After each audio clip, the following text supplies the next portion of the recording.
on est en mesure de pouvoir rétablir un état des lieux.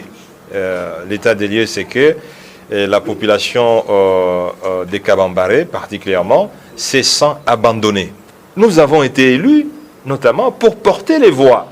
Et je crois qu'il est important que le ministère des droits humains, le ministère de l'Intérieur, le ministère des, je ne sais pas de quel autre, de la Défense, puisse expliquer à la population du Maniema. La population du Maniema se pose la question, est-elle abandonnée ou pas?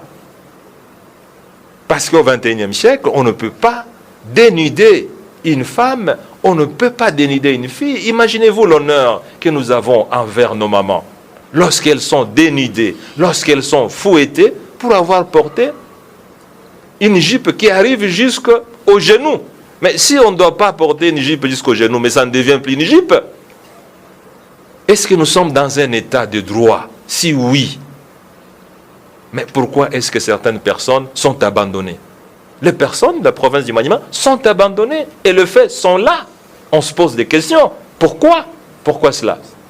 Voilà, monsieur les journalistes, pourquoi nous sommes là et nous souhaitons que le gouvernement fasse signe d'intérêt à cette population du Maniema qui en ce moment se sent abandonnée. Mais nous félicitons le courage du ministre qui veut, comme les sénateurs, comme les députés, veulent arriver à Kabambare. Parce que comment est-ce qu'on peut empêcher un ministre d'arriver dans un territoire qu'il contrôle?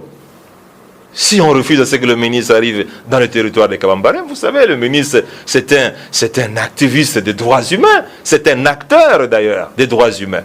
Vous savez, c'est aussi un juriste de formation, un avocat. Et c'est tout à fait normal qu'il arrive à Kabambare parce que c'est un territoire qui est contrôlé par l'État congolais.